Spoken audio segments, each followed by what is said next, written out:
Bismillahirrahmanirrahim. Assalamualaikum warahmatullahi wabarakatuh. Saudara muslim semua yang berbahagia, alhamdulillah kita bersyukur kehadirat Allah SWT atas semua limpahan rahmat, taufik, hidayah serta kenikmatan yang senantiasa tercurah kepada kita semua tanpa henti walau sedetik pun, yang kemudian di sana kita lazim dan pantas senantiasa mensyukuri dengan syukur yang sebenar-benarnya. Kita sapa dulu Ustaz Imam. Assalamualaikum Ustaz. Waalaikumsalam warahmatullahi wabarakatuh. Kaifa haluk? Alhamdulillah khair Ustaz. Alhamdulillah. Panjenengan gimana? Alhamdulillah luar biasa. Luar biasa. Pada siang hari ini merasa badan sehat, nikmat sempurna, bisa beribadah dengan baik, itu bagi kami karunia yang cukup besar Ustaz. Subhanallah, itulah afiyah Ustaz. Afiyah. Jadi sehat itu kan kalau dalam bahasa Arab namanya seha. Ya kan? Ya. Sehat itu adalah nikmat sehat fisik. Tapi ketika nikmat sehat kemudian kita temukan dengan suatu ibadah, kita gunakan nikmat sehat ini untuk ibadah, maka dia naik level. Ya, jadi sehat menjadi afiyah. Alhamdulillah. Mudah-mudahan kita semua bisa menikmati karunia kesehatan ini dan kemudian bisa memaksimalkan dalam posisi ibadah yang terbaik untuk Allah Subhanahu wa taala. Amin ya rabbal alamin. Baik Ustaz, melanjutkan obrolan kita pada sesi kemarin bahwa bagaimana ciri-ciri dari anak yang qurratu ayun, ya, sampai kemudian di sana kita harus berbakti, berbuat baik sebaik-baiknya, dan bentuk kebaikan itu ketika kita berbicara dengan orang tua, maka kemudian kita harus menyelami bagaimana jiwa orang tua. Dan jika orang tua di posisi tua, maka perasaannya itu mirip dengan anak-anak itu ya. Sehingga kemudian kita bersuara keras seakan-akan itu mencemooh, menghardik dan sebagainya. Bahkan di dalam Islam kita tidak boleh berbicara keras atau bahkan menghardik orang tua, karena itu bentuk dari sebuah kedoliman bagi mereka. Yang di sana orang tua begitu punya perasaan yang sangat halus, lembut gitu ya. Gimana itu untuk penjelasannya? Baik, luar biasa. Alhamdulillah, terima kasih Ustaz Fauzi. Alhamdulillah akhirnya kita bisa ngobrol lagi. Moga-moga obrolan kita ini sangat bermanfaat buat kita. Amin, dan amin. Juga buat sahabat-sahabat pemirsa kita yang ingin senantiasa menciptakan ya baiti jannati Ustaz ya. Karena ketika kita berbicara tentang birrul walidain, tentang anak yang soleh, tentunya ini semua adalah instrumen ya atau pilar terwujudnya baiti jannati kan gitu, atau rumahku surgaku. Kan rumah surga itu kan bukan hanya rumah mewah Ustaz. Kan gitu. Ada rumah mewah tapi enggak kerasan di dalamnya, panas ya kan. Bahkan Nabi sempat mengingatkan bahkan rumah yang mewah pun bisa jadi seperti kuburan Ustaz. Kapan? Ketika tidak ada Al-Quran dibaca di situ, tidak ada sholat yang ditegakkan di situ. Karena Nabi mengatakan la taj'alu buyutakum maqabir, janganlah kalian jadikan rumah-rumah indah mewah kalian seperti kuburan. Ya, yang enggak ada ruh di dalamnya ya. Nah, termasuk tadi kalau kita untuk menciptakan baiti jannati itu perlu yaitu menciptakan hubungan yang sangat indah antara anak dengan orang tua ya kan, antara orang tua dengan anak. Nah, sebelumnya Ustaz, kita akan setting mindset dulu ya, bahwasanya kehadiran anak ya di dalam keluarga itu adalah sebuah anugerah. Ya kan, nggak bisa dibayangkan kalau ada sepasang suami istri ya kan sudah setahun 2 tahun nggak punya anak, rasanya gimana kira? Sepi. Selain kalau kadang ada tekanan sosial juga ini. Betul. Jangan-jangan saya yang problem ya kan, yang laki-laki mungkin jangan-jangan saya nggak perkasa, jangan-jangan istrinya mandul dan sebagainya kan. Ditanya sudah punya anak berapa gitu. Kalau terus ditanya seperti itu kan secara psikis kan nggak enak tadi ya. Itu. Jadi keberadaan anak dalam kehidupan rumah tangga itu adalah suatu anugerah. Atau bahkan ketika kita ketemu dengan teman lama itu yang ditanya hartanya itu tidak kok. Yang ditanya berapa anaknya. Seakan-akan harta itu di atas anak itu di atas harta. Atau anak itu harta yang tidak ternilai. Masya Allah. Benar ya? Tidak ternilai. Jadi itu. Nah, sama keberadaan orang tua ya di sisi anak ketika anak itu sudah dewasa ketika anak sudah tumbuh, ketika anak-anak itu sudah memiliki sayap-sayap kehidupan. Artinya kan pakai janahadzul gitu kan. Sayap, di mana sayap itu bisa terbang. Ya, anak ini punya karir, dia sudah produktif, ya, dia bisa mengetahui banyak hal, dia memiliki banyak hal, maka dia seakan-akan Allah berikan sayap-sayap kehidupan bagi dia. Nah, dalam kondisi seperti itu, kalau kemudian Allah masih berikan kesempatan dia untuk bisa bertemu dengan orang tua, itu juga anugerah. Masya Allah. Nah, itu mindset yang harus kita bangun saat ya.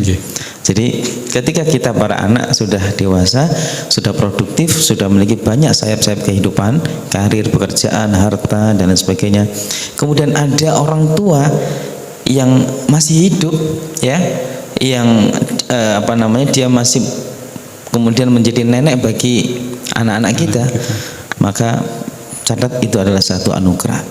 Ya, jangan sampai kemudian kita salah mindset, kita anggap sebagai beban, kita anggap sebagai suatu bencana dan sebagainya, ya, yang mengurangi rezeki kita. Enggak. Hadirnya orang tua di tengah-tengah anak-anak yang sudah dewasa adalah satu anugerah.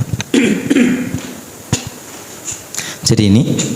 Nah, kemudian yang kedua, mindset yang kedua adalah bahwasanya dari seorang anak kepada orang tua, ya, itu ada satu peluang, ya, ada satu peluang, dan ini merupakan satu pintu di antara pintu-pintu surga, yaitu birrul walidain. Jadi kalau ada orang tua, ya, masih hidup di tengah-tengah anaknya, itu antara dua saja, Ustaz. Kalau enggak anak ini birrul walidain kepada orang tuanya, maka bisa jadi anaknya durhaka pada orang tua. Masya Allah. Iya, nggak bisa aku nggak birrul walidain, aku nggak ukul walidain. Jadi cuma ada dua pilihan. Iya, benar. Jadilah kita birrul walidain atau ukul walidain. Kalau birrul walidain itu ibadah yang terkuat setelah kewajiban iman, karena itu telah Allah letakkan setelah kewajiban tauhid, ya, sebagaimana dalam surah Al-Isra ayat 23 itu kan. Wa qadha rabbuka alla ta'budu illa iyyah. Yang pertama kan. Yang kedua wa bil walidaini ihsana. Itu kewajiban terbesar. Ya. Subhanallah. Itu. Jadi kalau enggak birrul walidain, maka akan jatuh ke uququl walidain. Dan sama, uququl walidain itu adalah dosa yang terbesar setelah perbuatan syirik, Ustaz. Masya Allah. Ya kan? Makanya suatu ketika Nabi SAW berkata kepada para sahabat, ala unabbiukum bi akbaril kabair. Wahai para sahabat, maukah kalian saya kasih tahu tentang suatu dosa yang paling besar? Tidak ada yang lebih besar daripada itu. Ya. Kemudian bala ya Rasulullah, para sahabat berkata, iya ya Rasulullah, dosa apakah itu yang begitu mengerikan? Maka Nabi mengatakan, asyirku billah wa aququl walidain. Yang pertama adalah syirik pada Allah Subhanahu wa taala, yang kedua adalah durhaka kepada orang tua.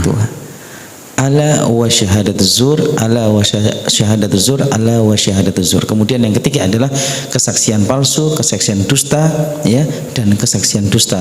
Nabi mengulangi sampai 3 kali. Nah, sampai situ barangkali ada pertanyaan, Ustaz?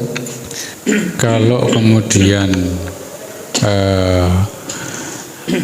bentuk dosa besar berbuat syirik kepada Allah SWT, dan kemudian yang kedua durhaka kepada orang tua, kayaknya levelnya gak mirip-mirip gitu, di bawahnya gitu ya, berat sekali tadi ya. Berat. Ya, tapi sesungguhnya apakah kemudian itu apa yang dilakukan oleh kita sebagai anak terhadap orang tua ketika, ya, namanya juga seorang manusia ya, berbeda pendapat, berselisih dan sebagainya itu. Baik, oleh karena itu, ya, di dalam surah Al-Infitor, di dalam surah Al-Mutaffifin, itu Allah meyakinkan kepada setiap anak, ya, untuk harus benar-benar berjuang menjadi anak-anak yang birrul walidain, anak-anak yang qurratul ayun, yang dia birrul walidain, berbuat bakti kepada orang tua. Di mana seperti dalam ayat yang ke-13 daripada surah Al-Infitar, Allah katakan apa? Innal abrara lafi na'im. sesungguhnya setiap hamba-hambaku yang taat pada Allah dan berbakti pada orang tua la fi na'im. Dipastikan la itu pasti ya, lamul qasam ya lamu takkid ya, la pasti fi na'im, Allah tempatkan di surga yang penuh kenikmatan, surga Naim, Jannatin Naim. Jadi memang ujiannya berat, effortnya juga luar biasa, tapi ingat barang dagangan Allah sangat mahal, karena barang dagangan Allah atau balasan dari Allah adalah surga. Nah itu yang harus kita terus pandang ya, di tengah kita ini bersabar di dalam merawat atau berbakti kepada orang tua. Insya Allah. Begitu pentingnya ya kita menjaga keimanan kita dengan bukti kita terus bertauhid kepada Allah, dan kemudian berbuat baik kepada orang tua. Nah, bagaimana kemudian ketika ada selisih pendapat dengan orang tua, kan kita tidak boleh membentaknya tadi, atau bahkan kemudian mengatakan kalimat-kalimat yang buruk. Ya, sampean gak pinter, lebih pinter aku dan sebagainya. Itu kan sangat menyakitkan orang tua. Baik, sebelum saya jawab ke situ Ustaz, ya. Jadi di dalam surah Al-Mutaffifin itu juga ada satu isyarat ya tentang begitu mulianya anak-anak yang birrul walidain. Itu diulangi lagi di ayat yang ke-22 di surah Al-Mutaffifin. Innal abrara lafi na'im, sesungguhnya setiap hamba ya yang berbakti pada Allah dan berbakti pada orang tua lafi na'im, mereka pasti nanti di akhirat akan Allah tempatkan di surga Naim. Alal araiki yang turun, mereka ditempatkan di dipan-dipan surga, mereka menikmati pemandangan surga. Ta'arifu fi wujuhim nadratan na'im, kamu bisa mengenali dari wajahnya aura yang penuh dengan kenikmatan, kebahagiaan. Yusqauna mir rahiqim makhtum, mereka diberikan hidangan minuman arak yang terbaik Ustaz. Rahiq itu adalah arak surga yang terbaik. Ya tentunya nggak memabukkan Ustaz ya. Menikmati ya, hanya nikmati ya. Makhtum, yang masih tersegel, yang sudah ditandai untuk siapanya ya. Makanya kan nampak ini anak birrul walidain ini tidak, kan sudah ditandai itu. Artinya kalau ada anak yang birrul walidain udah ditandai, nanti kamu mendapatkan rohik di surga itu. Ya kan? Bahasa saya bahasa saya seakan-akan begini, jika anak ingin bahagia dalam kehidupannya dunia bahkan akhirat, maka dia harus birrul walidain. Benar. Syarat utama. Benar. Subhanallah. Maka peluang besar meraih keuntungan besar bagi seorang anak di dunia adalah dia ketika ada orang tua di sisinya. Dan ketika ada seorang anak di usia di mana dia sudah memiliki banyak sayap-sayap kehidupan dan tidak ada orang tua, maka dia kehilangan. Aku punya banyak kelebihan, mau saya share ke siapa? Udah orang tua nggak ada, meskipun ada Ustaz. Birrul walidain dengan cara ketika orang tua sudah nggak ada, sudah meninggal kan, seperti sedekah jariyah atas nama orang tua ya, dengan catatan itu dari anaknya loh ya. Nah itu. Jadi tadi saya lanjutkan sedikit Ustaz ya, yang luar biasa adalah apa? Khitamu misk ya, rahiqul mahtum atau arak terbaik yang ada di surga yang Allah akan hidangkan untuk para anak-anak yang birrul walidain, tentunya anak yang qurratu ayun. Khitamuhu misk, aromanya adalah aroma kasturi ya, minuman nikmat aromanya kasturi, harus ya. Dan wa fi dzalika falyatanafasil mutanafisun. Itu pentingnya Ustaz. Oleh karena itu untuk menjadi anak yang birrul walidain yang nanti ditempatkan di surga Naim dan mendapatkan minuman rahiqul mahtum dan nikmat surga yang begitu luar biasa, falyatanafasil, hendaklah berlomba. Mutanafisun, mereka yang mau berlomba. Artinya Allah perintahkan kita para anak itu untuk berlomba menjadi anak yang birrul walidain. Itu lomba butuh perjuangan, butuh kesabaran, butuh kekuatan. Subhanallah. Jadi tidak hanya lomba kita ini, lomba sholat, lomba adzan. Ternyata ada lomba yang sangat mulia, lomba birrul walidain. Masya Allah. Hadiahnya surga. Jannatin Naim. Naim. Baik Ustaz, ya. Nah tadi kita akan coba lanjutkan beberapa kriteria anak yang qurratu ayun ya Ustaz ya. Kan kemarin kita sebut ada 2 Ustaz. yang bertauhid pada Allah. Yang kedua, berbuat ihsan atau berbuat yang terbaik untuk orang tua. Nah, kemudian dengan beberapa ciri-cirinya. Seperti yang pertama adalah tidak berkata atau ta'fif, ya. Itu berkata ih, cih, cah, cih, ya. Itu bentuk kekesalan, kejenuhan, ya, penolakan, ya. Apa ya istilahnya, kekerasan secara verbal, ya.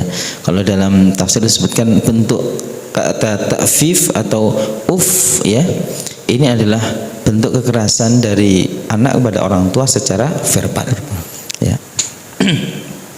Yang kedua, wala tanharhuma, dan jangan menghardik.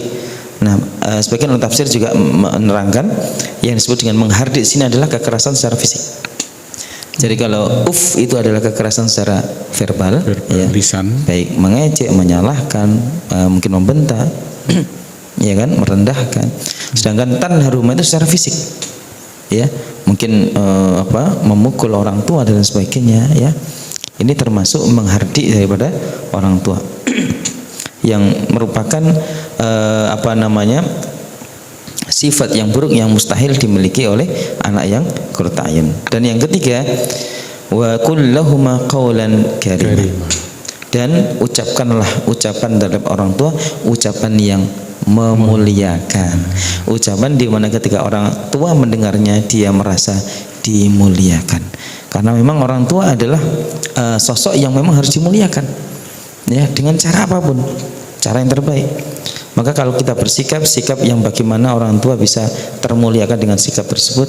Kemudian ucapan pun, ya, bagaimana ketika kita mengucapkan atau berbicara pada orang tua, bagaimana orang tua ketika mendengarkan ucapan tersebut dia merasa termuliakan, ya, tersanjung. Subhanallah. Ustaz Fauzi masih hidup ya orang tuanya, ya? Untuk orang tua kebetulan dua-duanya sudah tidak ada. Masya Allah. Tapi mertua ada. Mertua ada. Lengkap mertua. Lengkap. Nah, alhamdulillah itu masih ada, Ustaz. Masih ada. Karena mertua pun sama. Saya senantiasa berpesan pada istri, hormati ibu, hargai bapak. Kalau minta sesuatu selagi kita mampu, beri. Karena itu bagian dari sumber pahala yang terbesar untuk kita. Benar. Jadi status mertua itu satu level di bawah orang tua, tapi mereka sama-sama orang tua. Sama-sama orang tua. Oleh karena itu seorang anak itu selamanya tidak boleh menikah sama mertua, meskipun cerai. Asal dia pernah menjadi mertua, maka dia orang tua, dan tidak boleh kemudian menikah dengan menantu atau menikah dengan mertua. Mertua.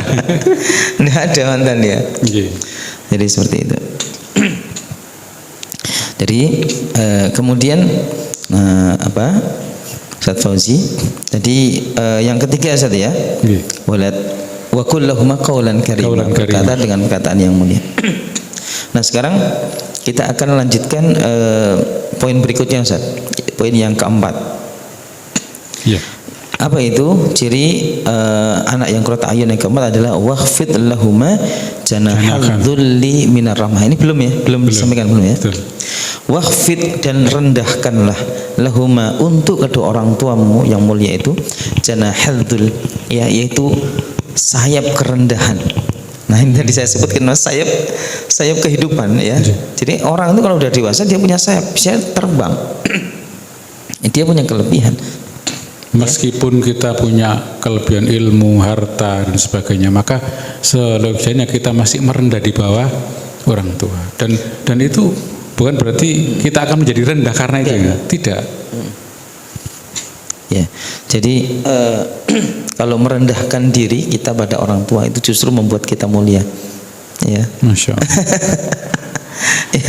Jadi tidak membuat kita tidak membuat kita terhina. Justru kita merendah kepada orang yang mulia membuat kita mulia. Masya Allah. Jadi wakhfid lahuma janahal dzul, dan rendahkanlah sayap, ya, kerendahan terhadap orang tuamu. Minar rahmah, ini yang tidak kalah penting, Ustaz. Minar rahmah. Ya, jadi poinnya ya, ketika namanya anak sudah dewasa, banyak sayap-sayap kehidupan, maka jangan sampai satu pun sayap itu kita gunakan untuk menyombongkan diri di hadapan orang tua. Apapun alasannya.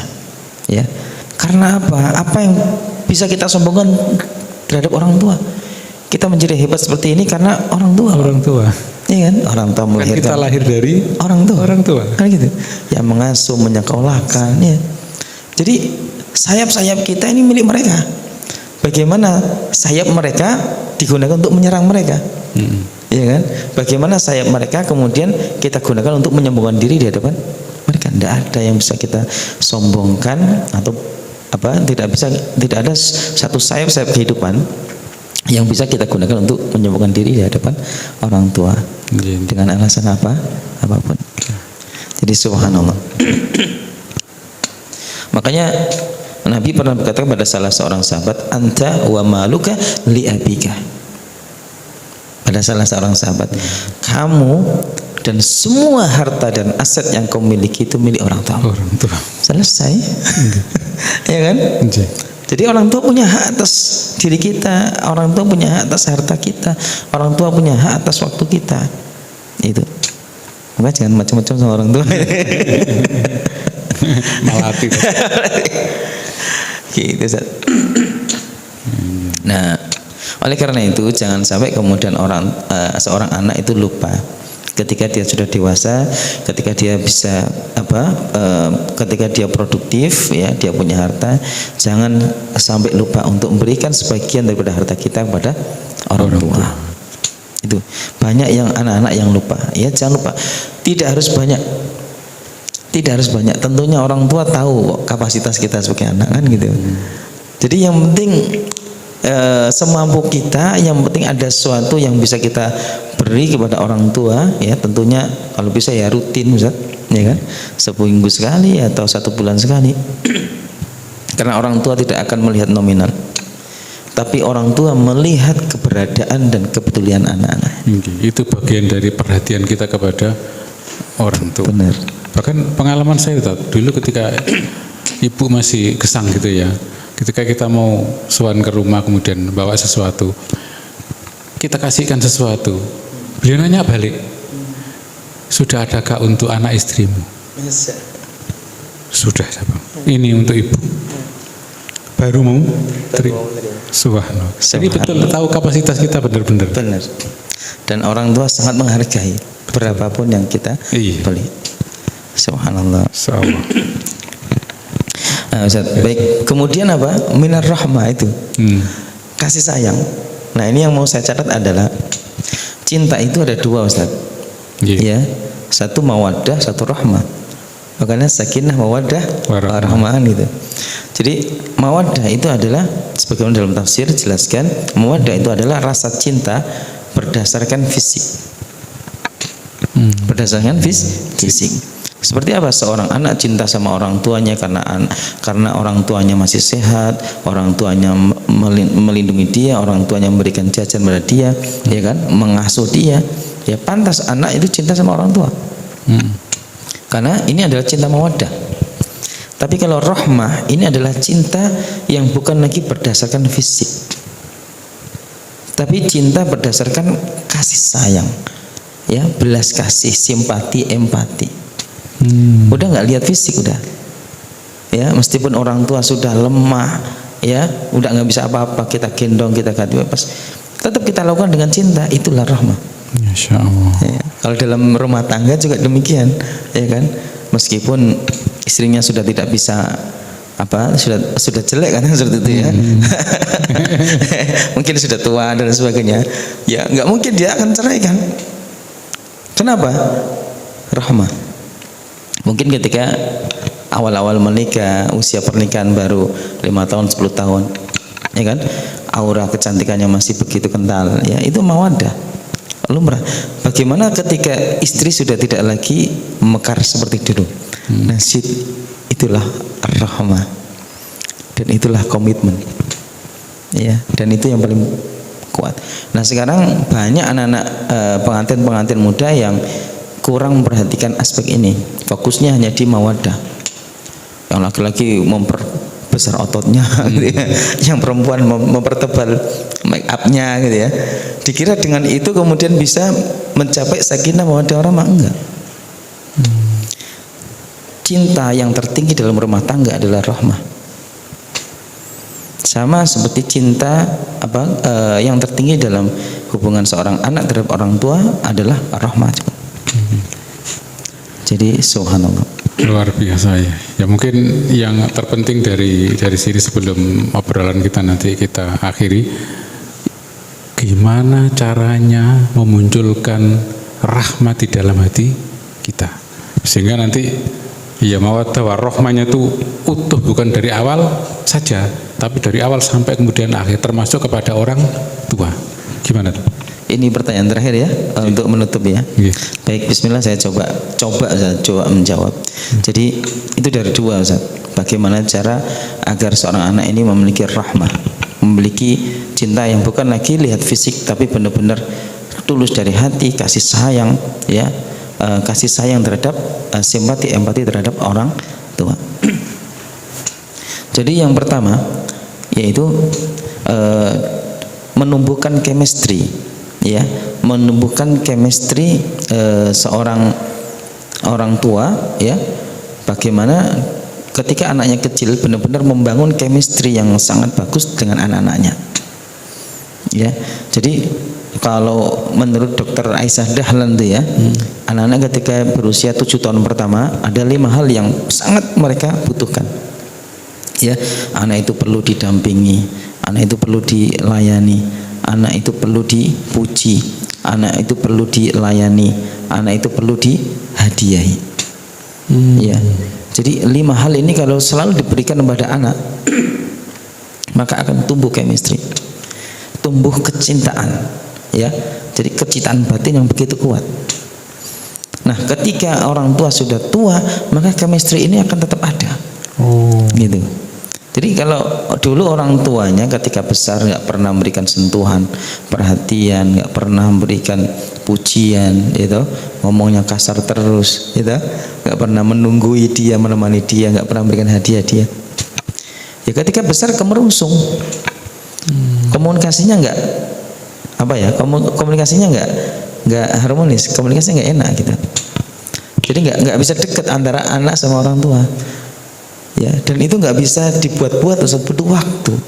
Termasuk seorang istri. Kenapa dalam Islam itu dianjurkan untuk menyempurnakan penyusuan 2 tahun via ama ini ya. Itu diantaranya adalah menumbuhkan chemistry. Karena seorang anak yang netek langsung sama ibunya dengan yang nggak pernah netek ya, botol misalkan ya, itu beda chemistry-nya. Masya Allah. Itu jadi itu secara biologis lah itu tadi ya. Tapi bukan satu-satunya ini ndak ya. Apakah anak yang mungkin ndak pernah ketemu sama bapaknya sejak kecil, nggak pernah ketemu sama ibunya sejak kecil, atau nggak pernah diasih secara langsung oleh ibunya, tidak kemudian tidak bisa menjadi anak yang birrul walidain? Ndak juga. Ada juga unsur yang kedua ya. Unsur yang kedua adalah ilmu ya, ilmu tentang birrul walidain, termasuk hidayah ya. Karena ilmu ini menjadi tangga untuk mendapatkan hidayah. Jadi anak yang birrul walidain itu adalah karena energi hidayah dari Allah Subhanahu wa taala. Itu kalau nggak mendapatkan hidayah ya mustahil seorang anak ini bisa berbakti kepada orang tuanya. Gitu Ustaz.